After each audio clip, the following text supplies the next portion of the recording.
Êtes-vous prêts? 1 Samuel 10. 1 Samuel 10, 1 à 7. C'est un texte qu'on ne voit pas souvent dans les Écritures, mais on va avoir du fun avec ça ce matin. Samuel prit une fiole d'huile qu'il versa sur la tête de Saül.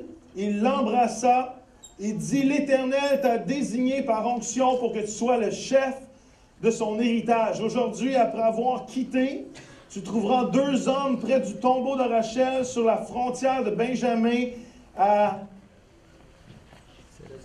C'est ça. Ils te diront, les ânesses à la recherche desquelles tu es allé sont retrouvées. Maintenant, ton père ne pense plus aux ânesses, mais il s'inquiète pour vous. Il dit, que dois-je faire au sujet de mon fils? De là, tu iras plus loin, tu arriveras aux chênes de Tabor, et tu rencontreras, 3 hommes en train de monter vers Dieu à Bethel. Ils portent l'un chevreau, l'autre gâteau de pain, et l'autre une outre de vin. Ils te demanderont comment tu vas, et te donneront 2 pains. Tu les accepteras de leur part. Après cela, tu arriveras à Gibea Elohim, où se trouve une garnison de Philistins. En entrant dans la ville, tu rencontreras une troupe de prophètes qui descendent du haut lieu, précédés du luth, du tambourin, de la flûte, de la harpe, et qui prophétisent. Et l'Esprit de l'Éternel viendra sur toi. Tu prophétiseras avec eux, et tu deviendras un autre homme. Lorsque ces signes seront réalisés pour toi, fais ce que tu trouveras à faire, car Dieu est avec toi. Wow! Seigneur, je te remercie, Seigneur, pour ce texte. Seigneur, je te prie ce matin qu'on puisse apprendre et découvrir, Seigneur, quel est notre mandat dans le royaume, quel est notre rôle, Seigneur, à jouer dans le royaume de Dieu. Seigneur, qu'on puisse dire et oui, Seigneur, et accepter cet appel et ce mandat que tu as pour nous, pour ta gloire, Seigneur, dans le nom de Jésus. Amen. On a parlé du message du royaume, on a parlé de la priorité du royaume, on a parlé du roi du royaume, on a parlé du Seigneur du royaume, et on a parlé il y a 2 semaines du territoire du royaume. Et j'étais supposé de finir ce matin avec l'expansion du royaume, mais j'ai trop de choses à dire. Il va falloir qu'on divise ça en 2, OK? Alors, la semaine prochaine, c'est l'Action de grâce. Après, c'est Susan Rashad. Et à fin octobre, ça va être la fin du royaume. Je vous le promets! Je vous le promets! Je vous le promets, ça va être le dernier message en 2015. Right? Alors, sur le royaume. Alors, ça va être vraiment intéressant. Mais ce matin, je veux parler de l'expansion du royaume. Je veux parler de l'appel qu'on a envers le royaume. Et je veux parler de l'onction qui est disponible en lien avec cet appel pour le royaume.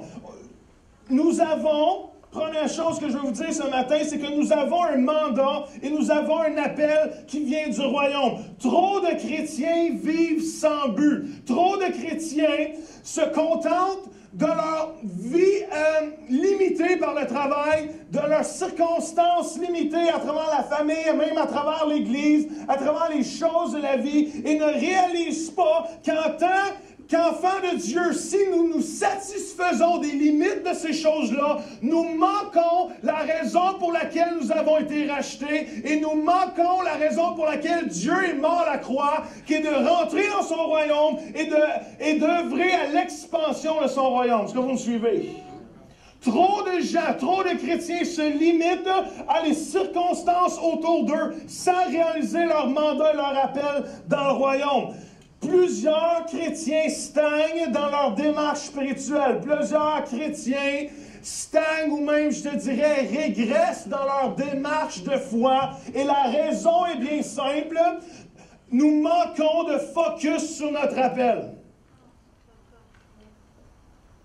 Même j'ai écrit ceci, je crois que je l'ai écrit. Notre niveau de motivation dans notre vie de foi est en lien direct avec la clarté de l'appel du royaume dans la vie. Beaucoup de chrétiens ne savent pas, ne marchent pas avec but. Beaucoup de chrétiens régressent ou stagnent. C'est souvent en lien avec le manque de motivation envers notre appel.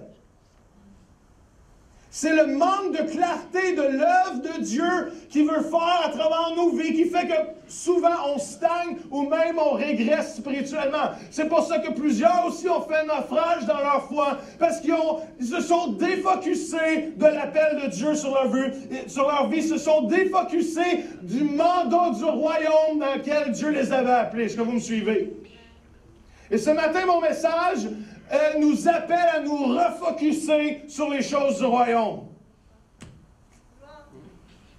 Trop des fois, ça c'est du beau français, trop souvent, des fois, nous nous défocusons du mandat de Dieu sur nos vies. Et on se contente d'une vie mondaine, on se contente d'une vie limitée par nos choses habituelles de la vie, au lieu d'accepter de rentrer dans le mandat du royaume pour chacune de nos vies. Est-ce que vous me suivez? Ce matin, c'est temps de se refocuser sur le royaume de Dieu. J'ai pratiqué ça devant mon miroir. On ne réalise pas comment il y a d'aventure dans le royaume de Dieu. On ne réalise pas comment il y a de vie dans le royaume de Dieu. On ne réalise pas comment il y a d'énergie, de puissance, comment il y a de satisfaction à accomplir le plan de Dieu dans nos vies. Et ces sentiments forts et puissants que Dieu veut qu'on vive vont seulement être disponibles lorsqu'on rentre pleinement dans l'appel de Dieu sur nos vies et son mandat dans le royaume. C'est quoi notre appel?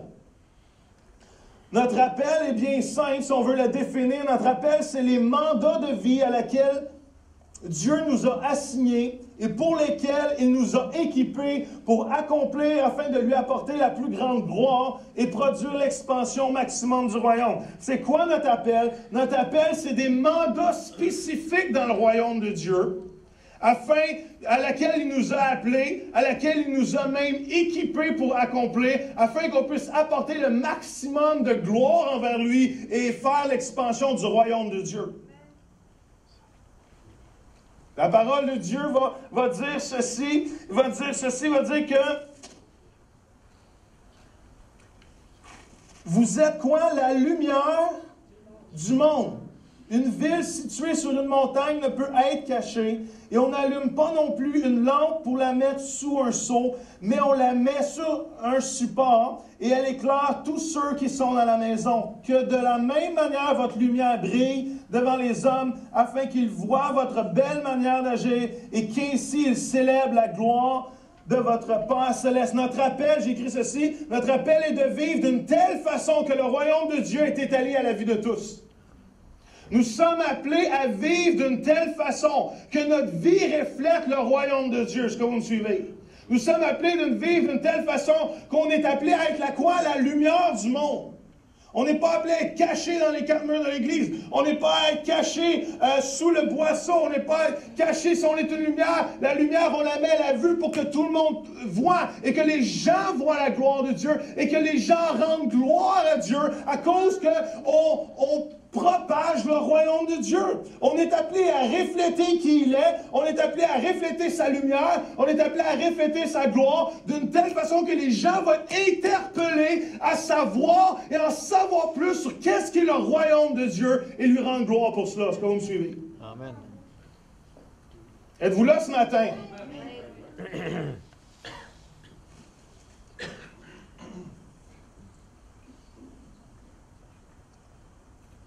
Il faut être capable d'explorer notre mandat. Vous savez, nous recevons le mandat et l'appel de Dieu seulement après avoir répondu à la personne de Dieu. Nous ne pouvons pas être impliqués dans le royaume sans premièrement connaître la personne qui gère le royaume. On peut très difficilement représenter le royaume de Dieu si on ne connaît pas personnellement le roi du royaume. Dieu nous interpelle dans cet appel, dans ce mandat, à premièrement avoir une relation personnelle avec lui. J'ai écrit ceci, si tu ne mets pas... Je vais passer trop vite.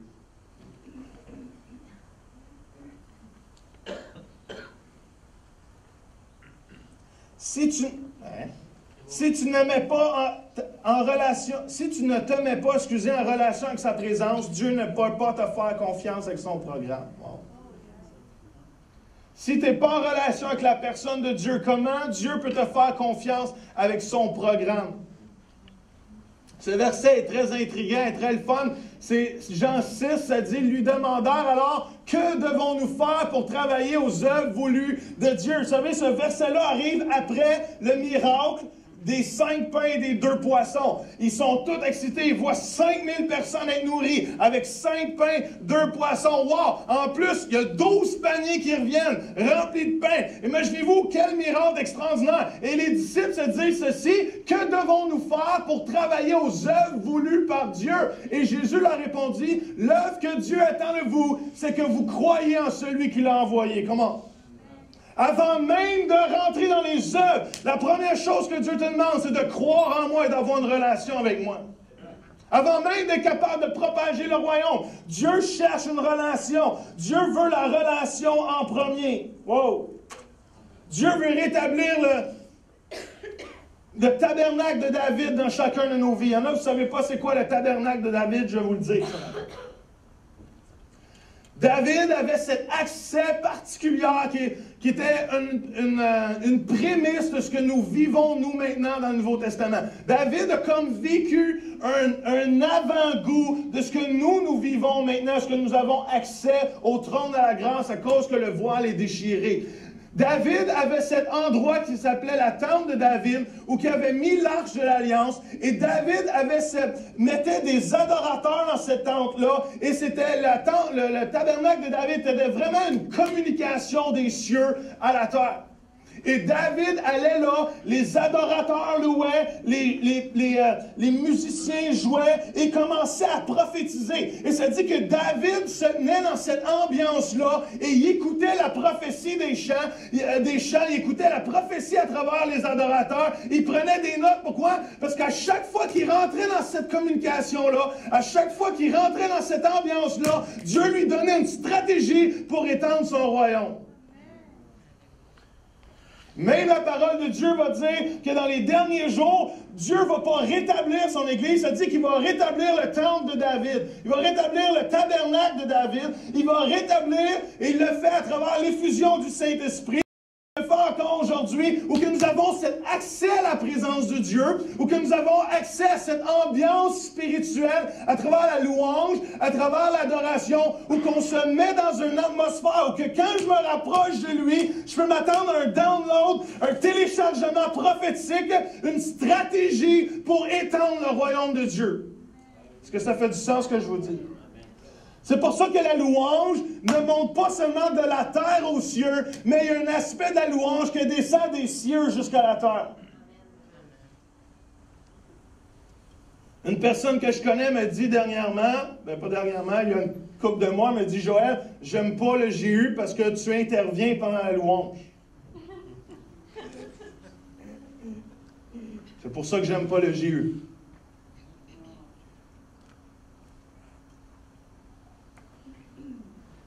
Le problème ici, c'est le manque de compréhension que la louange n'est pas seulement d'en bas jusqu'en haut, mais que la louange aussi est un conducteur de en haut jusqu'en bas. Est-ce que vous me suivez? C'est pour ça qu'on intervient dans la louange, que ça vous plaise ou que ça ne vous plaise pas. Parce qu'on donne une demi-heure à Dieu. Non, c'est pas vrai. On donne une demi-heure à vous autres de passer d'en bas jusqu'en haut.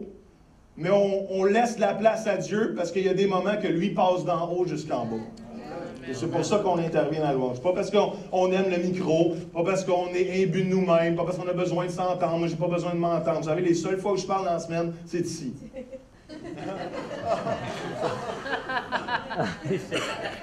Vous venez d'avoir la confirmation. Et je suis content que ma femme ne soit pas là non plus. Je ne suis pas quelqu'un qui aime m'entendre. Je ne parle pas, je ne raconte pas ma vie à tout le monde, je ne raconte pas toutes mes histoires. Je ne sais aucunement pourquoi je dis ça, mais c'est pas grave. Ça me fait du bien de vous en parler. Mais Dieu veut passer d'en haut jusqu'en bas. C'est pour ça que la louange est super importante, frères et sœurs. Vous devriez développer un tabernacle de David partout où vous êtes. Dans l'auto,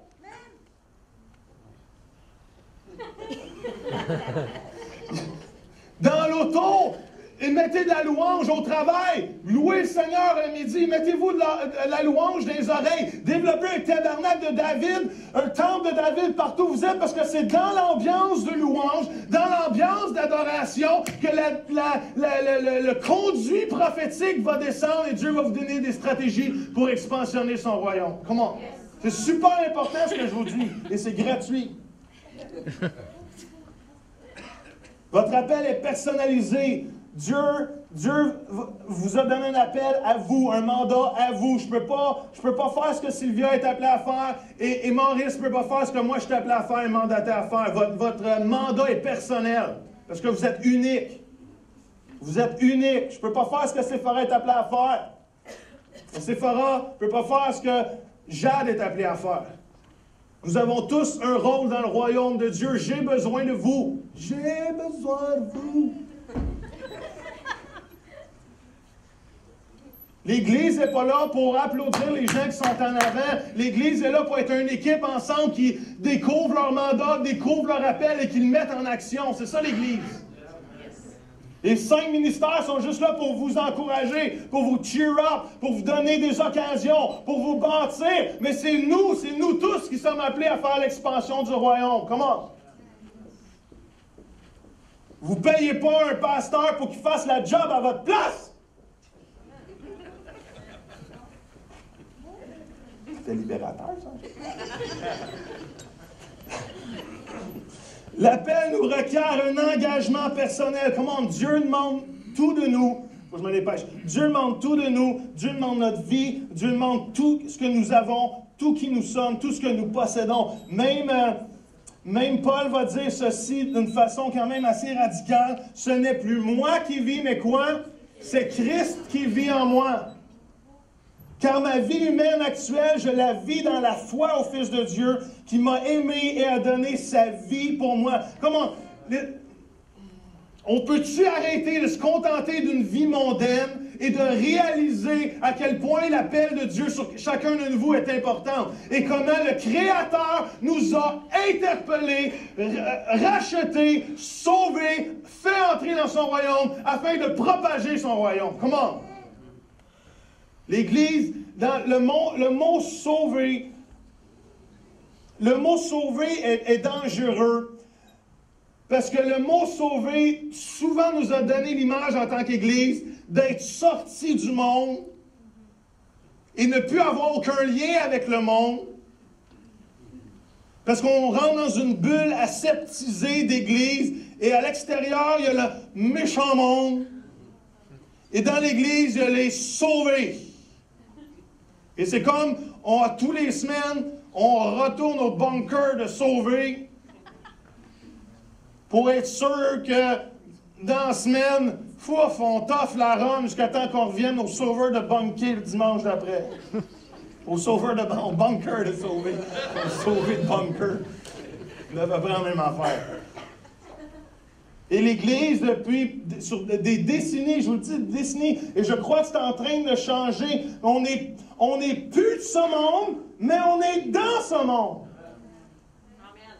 Vous aurez des tribulations dans ce monde, mais n'ayez pas peur, j'ai vaincu le monde. Comment? Il faut changer notre mentalité de chrétien. Il faut changer ça. Il faut changer ça. Oui, c'est épeurant. Oui, c'est épeurant, je vous l'accorde. Je vous l'accorde. Hey!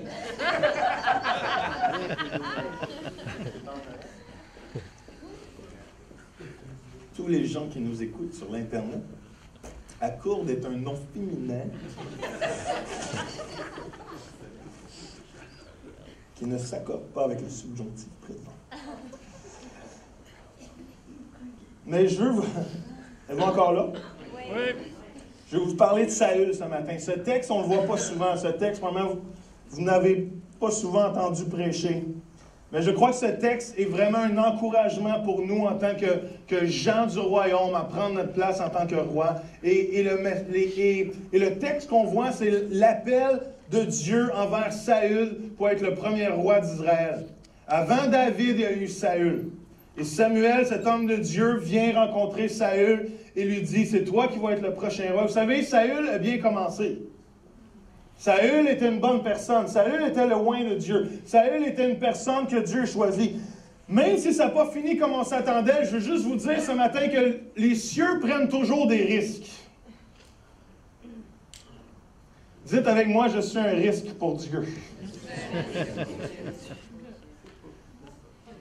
Dieu prend toujours des risques avec n'importe quelle personne, parce que Dieu nous interpelle tous, Dieu nous mandate tous, Dieu nous appelle tous, mais les cieux prennent des risques. Les cieux prennent des risques avec chacun de nous. Et vous savez, quand Dieu nous appelle d'une telle sorte à être roi dans son royaume, à manifester son royaume, à propager son royaume. Nous devons être sûrs, frères et sœurs, d'être capables de marcher avec intégrité d'une telle façon qu'on va être capable de rendre gloire à Dieu. Parce qu'à chaque fois qu'on augmente dans notre autorité et dans notre mandat, il va y avoir encore plus de tentations. Êtes-vous là? Parce que Dieu veut positionner certains de vous dans des sphères d'influence. Vous êtes tous dans une sphère d'influence. Et Dieu, je crois que quand on réalise notre mandat, quand on réalise notre montagne qu'on a gagnée pour Dieu, Dieu va nous promouvoir. Dieu va nous donner une onction supérieure. Savoir qu'à chaque fois que l'onction augmente, la tentation va augmenter aussi. Il faut être sûr d'être capable de marcher avec intégrité. Être sûr de dire que ma vie, Seigneur, va te glorifier, de fermer la porte au péché dans nos vies. Comment? Vous êtes silencieux, celle-là. C'est pour ça qu'il faut prendre le temps de se préparer dans la présence de Dieu. Il y a trop de gens qui pensent que quand l'autorité va venir, ou quand la position va venir, je vais être prêt aussi. Comment? Si tu n'es pas capable de te préparer spirituellement avant, ça va être très difficile pour toi de gérer la pression de la nouvelle autorité que Dieu veut te donner. C'est pour ça que David a réussi à se préparer dans les champs en arrière alors que personne ne le regardait. Alors que même personne ne le considérait comme étant une possibilité de régner dans la vie. Même que personne ne le voyait comme un leader, comme quelqu'un qui pourrait accomplir quelque chose. David était là en arrière.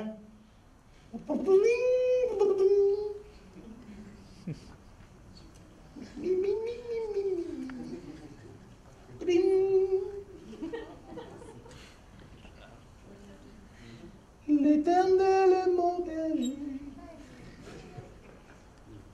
je ne manquerai de rien. Je sais, je vous impressionne. Mais David, même en arrière, pendant qu'il sentait le mouton, puis il puait le mouton, est en train de se préparer dans la louange, au moment que l'autorité est venue, Goliath était rien. Est-ce que vous me suivez? Parce qu'il avait déjà tué le lion et l'ours avant. Deuxième texte, on continue. Non, on reste sur le premier. Joël, tu vas trop vite pour toi-même. Samuel prit une fiole d'huile qu'il versa sur la tête de Saül, l'embrassa et dit, l'Éternel t'a désigné par onction pour que tu sois le chef de son héritage. Comment? Wow! Juste là-dedans, il y a plein de pépites d'or. Dieu nous oint avec l'autorité de régner contre tout ce qui vient militer contre la volonté de Dieu dans l'ère de l'héritage qu'il t'a donné d'acquérir. Dieu dit à Saül, tu vas régner sur mon héritage. Tu vas être le chef. Le mot chef ici, c'est régnant. Tu vas être le leader de mon héritage. Il dit même pas de mes gens, de mon héritage. Vous savez, Dieu nous donne l'autorité pour régner sur l'héritage que Dieu est allé rechercher à la croix. Est-ce que vous me suivez? Dieu nous fait roi et reine pour être capable de régner sur son héritage, aller chercher son héritage et nous rend roi et dit, voici ce qui m'appartient, c'est à toi d'aller le chercher. Non seulement tu vas aller le chercher, après tu vas le gérer pour ma gloire. Comment? Vous savez, quand l'onction vient, l'autorité vient, pour que toutes les sphères d'influence que Dieu nous appelle à aller chercher pour lui, on ait la capacité d'aller le reprendre pour sa gloire. Comment? Êtes-vous là? Est-ce que vous comprenez ce que je suis en train de vous dire? Une personne. Est-ce que vous êtes en train de comprendre ce que je veux vous dire? Vous avez toute une sphère d'influence. Même le Nouveau Testament va le dire, le mot grec, ça va être le métron. On a tous une sphère d'influence. Dieu vous a placé à un endroit spécifique. Même, ça commence juste en étant un époux, une épouse, en étant un papa, une maman. Vous avez déjà leur cercle d'influence. Ça continue par votre travail, ça continue partout. Vos amis autour de vous, nous avons une sphère d'influence. Et Dieu même, certains vous emmènent dans des sphères encore plus grandes où vous gérez d'autres. Vous met sur des montagnes, dans la montagne du divertissement, dans la montagne des finances, dans la montagne. Dieu veut vous amener à reprendre son héritage. Et en mettant son onction sur vous, il est en train de vous dire, vous avez toute l'autorité pour marcher dans la sphère d'influence que vous avez et reprendre le territoire qui appartient à Dieu. C'était bon, ça, Joël, en tout cas, si personne ne répond. Ton onction est proportionnelle à ton mandat et ton mandat, ton appel a suffisamment d'autorité pour vaincre tout ennemi dans le territoire que tu as mandaté de régner et d'occuper. Comment? Ça dit dans le verset 2, ça dit « Aujourd'hui, après avoir quitté, tu trouveras 2 hommes près du tombeau de Rachel et sur la frontière de Benjamin à Tischlach. » Tesla. Ils te diront, les ânesses à la recherche, quel texte incroyable! Les ânesses à la recherche desquelles tu es allé sont retrouvées. Maintenant ton père ne pense plus aux ânesses, mais il s'inquiète pour vous. C'est quoi ça veut dire? C'est le genre de texte que tu passes tout droit, là. On étudiera ça une autre fois. Je pense qu'il est en train de dire ici que Samuel est en train de demander... Saül est en train de demander à Samuel pour des réponses humaines, à des besoins humains. Les ânesses que tu es en train de chercher, là, c'est occupé de ça. Inquiète-toi plus avec ça. Là. Moi, je me préoccupe de vous autres. Et savez-vous, en tant que chrétien, on a beaucoup plus souvent intéressé à que Dieu... Et même s'il y a une place pour ça, on est plus souvent intéressé à ce que Dieu s'occupe de nos besoins ou de nos problèmes. Alors que Dieu souvent veut utiliser nos besoins et nos problèmes pour nous amener à nous poser la vraie question. Et la vraie question n'est pas avec qui me marierai-je. La vraie question, c'est pas qu'est-ce que je vais faire dans ma vie, comment je vais faire plus d'argent, comment je vais avoir plus de succès. La vraie question est ceci, c'est qui suis-je? Et quel est mon mandat dans le royaume de Dieu? C'est ça qui devrait être la vraie question. Parce que Dieu va dire, cherchez premièrement le royaume de Dieu. On a prêché un message là-dessus. Et toutes quoi ces choses vous seront données. Ne vous inquiétez pas du lendemain. Ne vous inquiétez pas du boire, du manger. De qu'est-ce que vous avez. Cherchez premièrement le royaume de Dieu. Et quand je cherche le royaume de Dieu, ma question est ceci. Qui suis-je et quel est mon mandat dans le royaume? C'est ça la question qui devrait venir avec chercher le royaume de Dieu. Parce que plus que tu marches dans l'onction, dans l'appel pour toi, tu vas te réaliser que quand tu as une percée spirituelle, Dieu règle des problèmes, mais que tu en découvres des autres problèmes.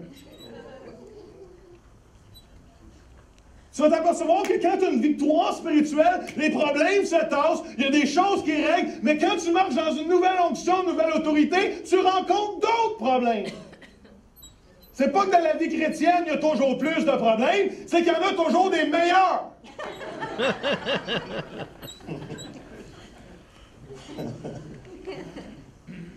Au début du ministère, on voulait survivre, on a tout lâché nos emplois. Notre problème, c'était nourrir, survivre. On était 2, on a un petit fils, c'était pas si pire. Maintenant, ton autre problème, c'est que là, tu veux être dans le ministère, tu as un salaire à temps plein, tu as un autre travail, tu as d'autres problèmes. Maintenant, tu es à temps plein, et là, tu veux gérer une église. Là, tu t'aperçois que tu as d'autres problèmes, tu aurais dû rester avec la jeunesse, Boswell.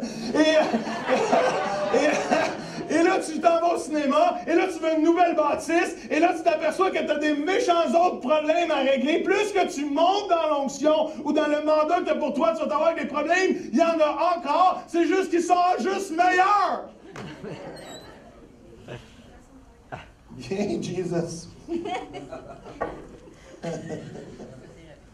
Mais Dieu il dit, cherchez premièrement le royaume. Comment?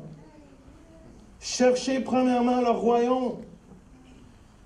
Et Samuel, comment? Samuel s'en va sur un cheminement de rencontre divine à partir de ce moment-là.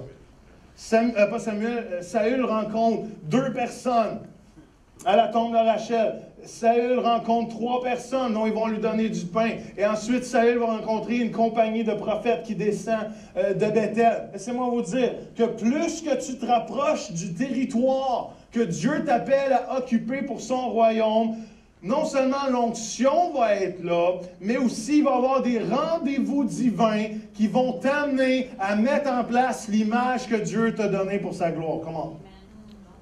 J'ai juste un amen à ça. Amen. Sérieux, là? Le plus que je me rapproche du territoire que Dieu m'appelle à occuper pour sa gloire, vous allez vous apercevoir que Dieu va mettre des rendez-vous divins sur votre chemin qui vont vous aider à mettre en place l'image que Dieu a déposée dans votre cœur pour la gloire de Dieu. Comment? Des choses que vous ne pouvez pas faire, des gens que vous ne connaissez pas, mais des gens que Dieu va mettre en place parce que je m'en vais vers mon royaume, je m'en vais pour reprendre mon héritage que Dieu m'appelle à prendre. Et Dieu, dans sa puissance, dans sa bonté divine, va mettre des gens sur votre chemin qui vont vous amener à vous propulser. Êtes-vous là ce matin? J'ai écrit à Yvon. Yvon n'aime pas ça que je parle de lui, alors ferme tes oreilles. Yvon nous a fait un stage incroyable au GU. C'était débile, c'était hot, c'était incroyable, c'était incroyable. Je n'entends pas, ça sert à rien, je n'entends pas, je vais me boucher. Je ne le regarde même pas.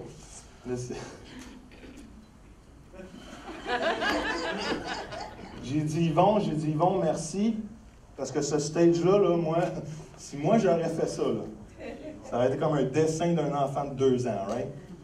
Ça aurait été laid pour mourir. Mais quelqu'un qui met ses dons au profit de quelqu'un d'autre, pour l'avancement de rêve de quelqu'un d'autre, c'est la plus grande bénédiction qu'il ne peut pas avoir. Et quand quelqu'un met ses dons et ses talents, je dis, Yvon, le stage, c'est niaiseux, c'est du bois, mais ça a fait toute une différence dans l'atmosphère de la salle. Comment?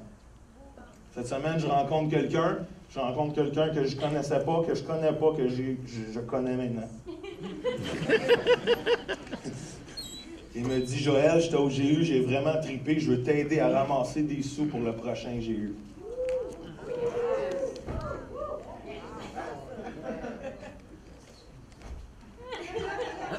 Tiger, il fait ça après un birdie.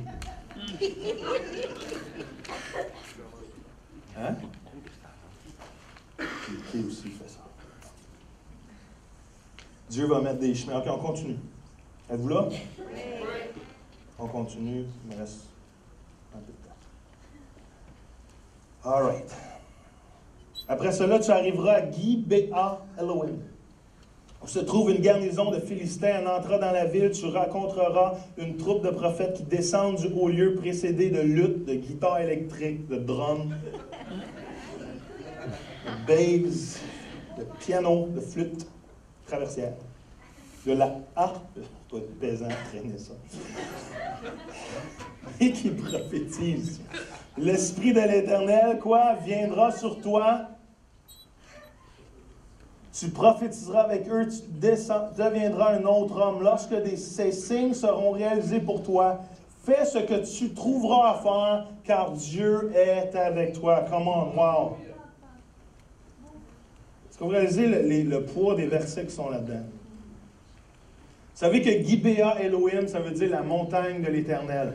En français, ils mettent Gibéa Elohim, dans les versions anglaises, c'est The Hill of the Lord, la montagne du Seigneur. Et c'est vraiment intéressant c'est vraiment spécial que Samuel va dire à Saül, va à la montagne du Seigneur sur laquelle il y a une garnison de Philistins.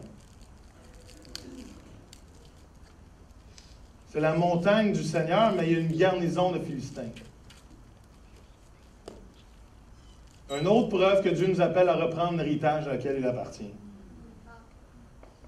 Il y a des montagnes qui lui appartiennent.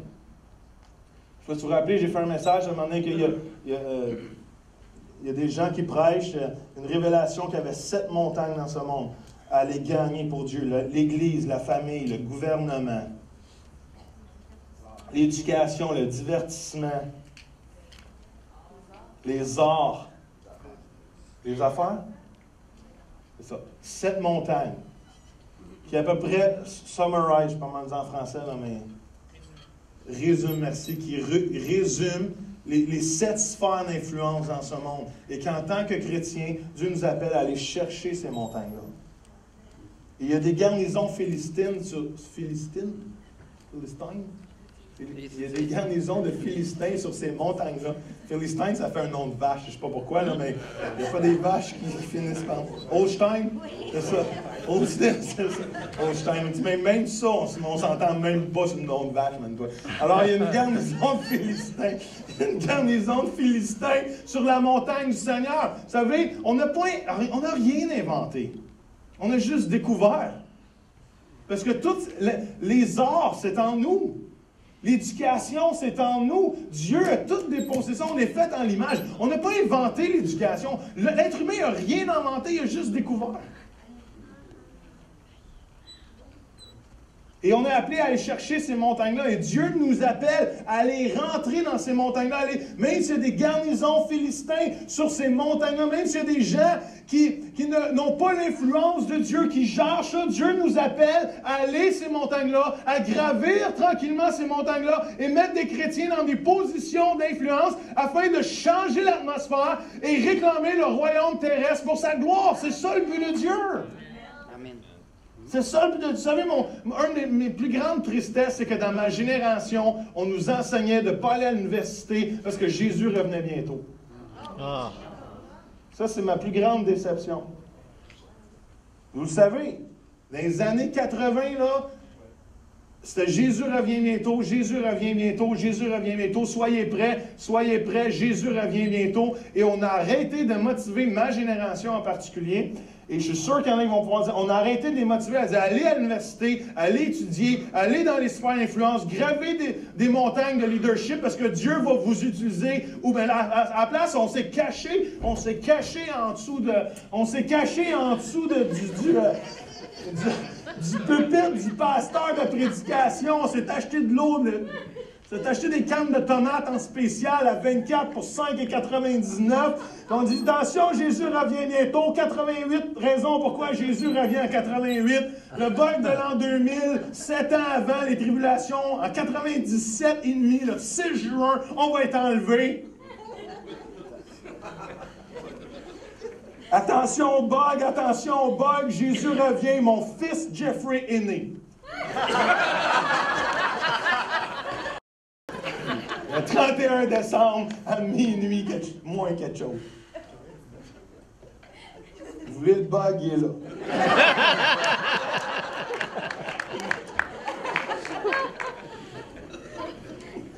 Pour une fois, il est dans la salle, bouge la glace.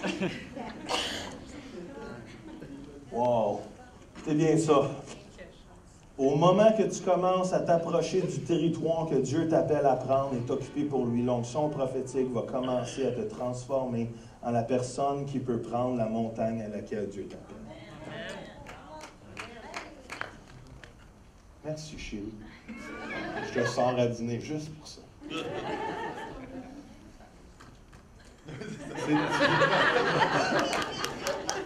Sans commentaire ici dans la salle.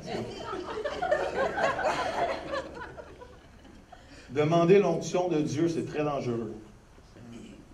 Souvent, on veut l'onction de Dieu pour accomplir plus, mais la première chose que l'onction fait en premier, c'est qu'elle te le transforme pour avoir la capacité d'accomplir ce que Dieu t'appelle à faire. L'onction nous transforme. Si l'onction ne vous transforme pas, si vous n'êtes pas transformé pour Dieu, laissez-moi douter de ce que même ce que vous vivez, c'est peut-être l'onction.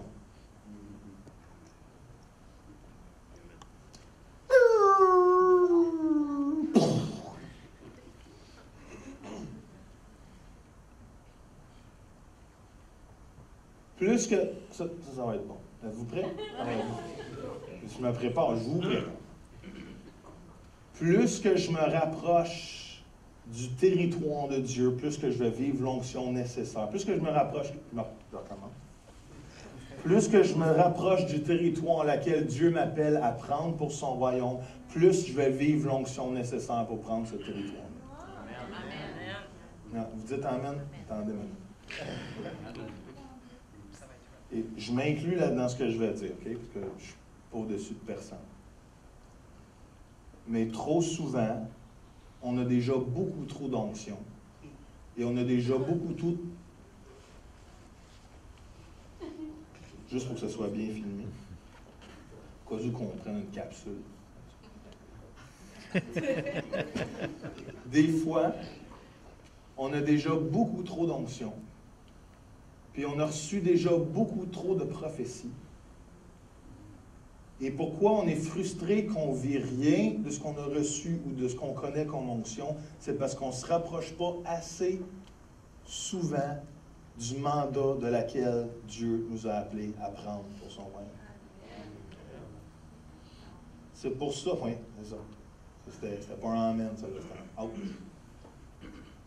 C'est pour ça que des fois, on stagne, puis on passe des années à être frustré spirituellement, dire pourquoi les choses... Et là, on court, et je n'ai rien contre les conférences, j'en fais. Mais on court de conférence en conférence en pensant qu'on va avoir une autre parole prophétique pour confirmer les 10 qu'on a déjà reçus. Et on a déjà plein d'onctions parce qu'on sait qu'on a l'appel, on sait qu'on a l'autorité. Mais pourquoi qu'on ne voit pas l'autorité se manifester? C'est que quelque part, on ne court pas assez proche de la montagne que Dieu nous appelle à prendre. Et au moment que vous allez commencer à courir vers la montagne que laquelle Dieu vous appelle à prendre, vous a mandaté, vous allez voir l'onction commence à prendre place parce que vous marchez dans le territoire et l'autorité que Dieu vous donne.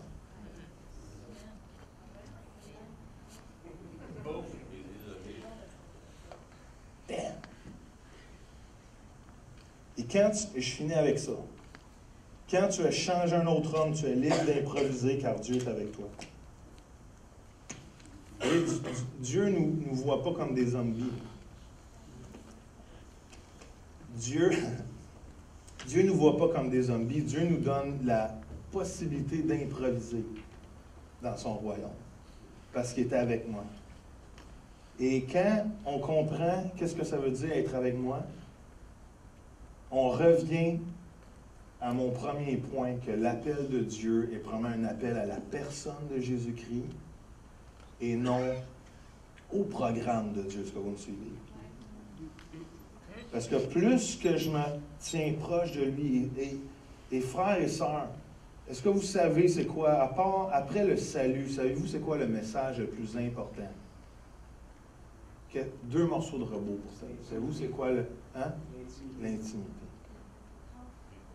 L'intimité. Le message le plus important, après d'être rentré dans le royaume, c'est de te tenir proche du roi du royaume. C'est le message le plus important. Ce n'est pas non seulement le message, c'est l'habitude de vie la plus importante. Il n'y en a pas d'autre. Il n'y en a pas d'autre. Je vais être franc avec vous. Je ne trouve pas que l'Église, avec un grand « et », à bien des niveaux, avance assez vite. Et je ne pense pas qu'il y a d'autres problèmes que l'intimité avec Dieu. Il n'y en a pas d'autres. Ce n'est pas parce que la puissance de Saint-Esprit n'est pas là.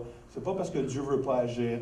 C'est parce que quelque part, l'ennemi s'acharne sur notre intimité en nous occupant à gauche, à droite, avec plein de choses, plein de tracas, plein d'activités, plein d'hobbies, et que s'il peut nous sortir de l'intimité avec Dieu et qu'on fait juste accepter la vie chrétienne comme un état dans lequel maintenant nous sommes, je suis chrétien, je vais à l'Église, non, tu es l'Église.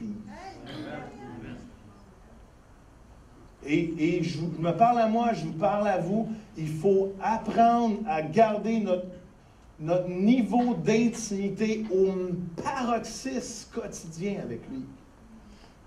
Et ça ne veut pas dire prier 4 heures par jour, mais ça veut dire de toujours veiller et prier. Ça veut dire de se mettre dans un tabernacle de David et de toujours s'entourer de louanges et d'adoration pour être attentif à la révélation prophétique que Dieu veut faire partout où nous sommes. Est-ce que vous me suivez? Est-ce que vous êtes d'accord avec ce que je vous dis? Ça fait 20 ans que je prêche, ça fait 10 ans, 5 ans, 20 ans que je suis dans le pastorat, peu importe les niveaux, ça revient toujours à la même chose. Si notre niveau d'intimité est au son paroxysme, je ne comprends pas pourquoi on le vit si peu. Le problème n'est pas avec Dieu, le problème est avec nous. All right. Je voulais dire ceci. C'est que plus que je me rapproche de Dieu, plus que je suis intime avec lui, ce qui va commencer à bouillir dans mon cœur va être aussi une compréhension de ce qui bouille dans son cœur.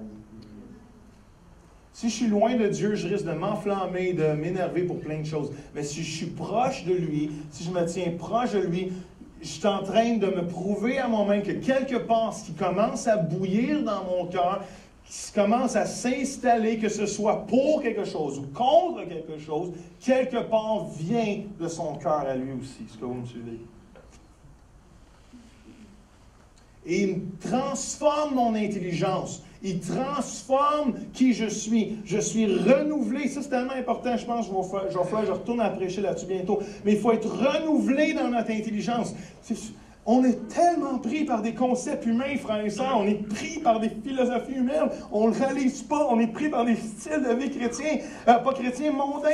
On est pris par plein de choses. Et Dieu dit... Tu renouvelles tes pensées, renouvelle. Dès on a prêché là-dessus la semaine passée. Renouvelle tes pensées pour discerner ce qui est bon, agréable et parfait. On va être transformé par l'onction. On va être encore plus audacieux. Vendredi, on a eu une activité incroyable à la jeunesse. Je vous dis, vous auriez voulu être jeune encore. On a loué on a appelé une équipe qui fait des bulles comme ça. Peut-être que vous ne savez pas c'est quoi, c'est nouveau, ça s'appelle le soccer ball. Ça s'appelle le soccer bulle. Et tu mets de la bulle comme ça c'est Mégane et je pense c'est Alexis. Alexis, tu es là un matin? On y gagne quelque part. J'ai vu Alexis tantôt, l'autre c'est Alexis, Mégane. Mégane est en feu vendredi. Et Alexis, et au début, c'était drôle parce qu'au début, il n'était pas sûr dans quelle bulle il était, all right? Et ils couraient l'un vers l'autre, mais tu sais, comme... Hein? Les leaders vont rappeler. Et là, il fallait qu'il se fasse tomber. Le but, c'est de faire tomber l'autre parce que tu n'es pas supposé te faire mal là-dedans. Et tu n'es pas supposé. Et là, il arrivait, il se collait à peine. Il n'avait pas réalisé que dans la bulle qui était, dans l'atmosphère qui était, il pouvait être beaucoup plus audacieux envers la personne qui venait contre lui pour prendre son royaume, juste pour rentrer ça dans le message. Et là, un moment donné, ils ont compris que tu revoles, mais ça ne fait pas vraiment si mal que ça. Et un moment donné, ils ont commencé à comprendre. Et Et là, Mégane était drôle parce que Mégane, elle tombait sur le dos tout le temps, puis elle glissait genre 10 pieds par en arrière. C'était juste drôle. Mais quand tu es dans une bulle d'atmosphère, de louange, de tabernacle de David, tu es transformé. Et si tu es transformé, tu deviens encore plus audacieux pour marcher dans le royaume de Dieu. Est-ce que vous me suivez? Et au début, tu n'es pas trop sûr de ce que tu es capable de faire. Mais quand tu es dans une bulle spirituelle et que tu apprends... Moi, j'ai eu du fun.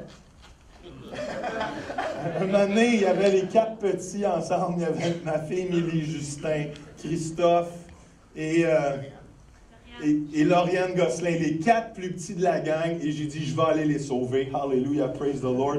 Fait que je me suis mis dans leur équipe. J'avais contre moi Jeffrey, j'avais Alexis, en tout cas, juste des grands. Mais moi, j'étais conscient de mon autorité.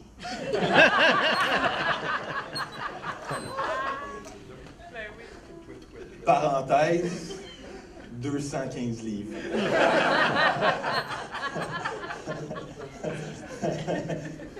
/ poids. Et à la fin, on était 4. Il restait moi puis Jeff. Il restait moi puis Jeff à la fin. Et ça y est, c'est mon tour. C'est mon moment. Que je peux gentiment donner une claque à mon fils comme il n'a jamais eu. Et là, lui, il priait dans sa bulle. Oh, il changeait d'atmosphère. Parce qu'à un moment donné aussi, pouf, tu vois, il venait dans la bulle. Et là, j'ai chargé mon fils. J'ai dit, il ne peut pas se faire mal, anyway. Et là, j'ai eu un plaisir paternel incroyable.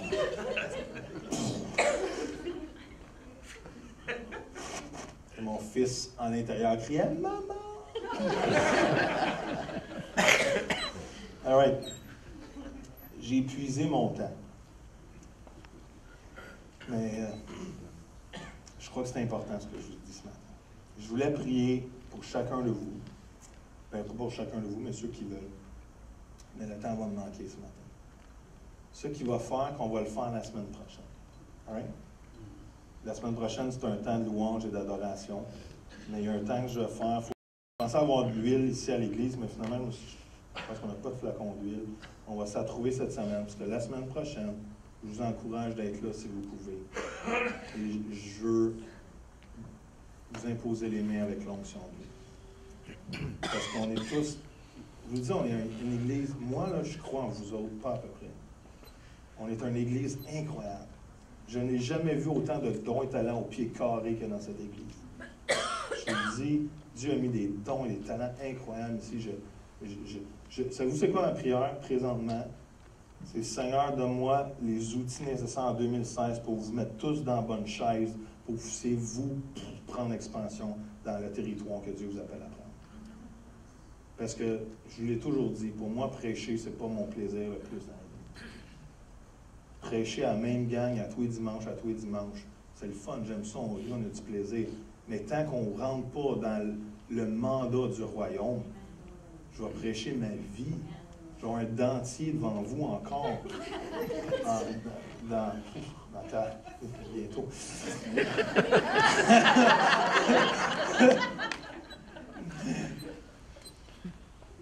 Et ouais, c'est ça. Je vais prêcher ma vie encore. Elle va être encore ici, sur le même derrière, sur la même chaise. On va juste avoir plus usé les bancs de cinéma. Là, vous me suivez? Et c'est pas facile. C'est pas facile. Même si je prêche, même si on prêcherait à tous les dimanches, c'est pas facile. Quelque part, il faut que chacun de nous, on saisisse le mandat dans lequel Dieu nous appelle. Chacun de nous, on le mot du jour, ça n'existe même pas, mais le mot du jour, c'est refocusser. Refocusser. Refocusser sur le royaume. Refocusser sur votre mandat. Refocusser sur votre mandat. All right? La semaine prochaine, je vous encourage d'être là. On va faire un trou dans l'horaire. On va prendre un temps, on va imposer les mains à chaque personne.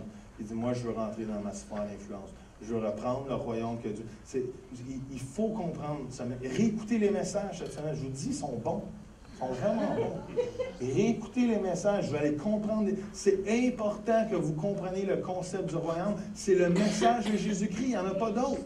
Jésus n'est pas venu enseigner sur les 4 points du salut, sur comment faire la délivrance. Jésus est venu enseigner sur le royaume. À partir de là, tout découle du royaume. Amen.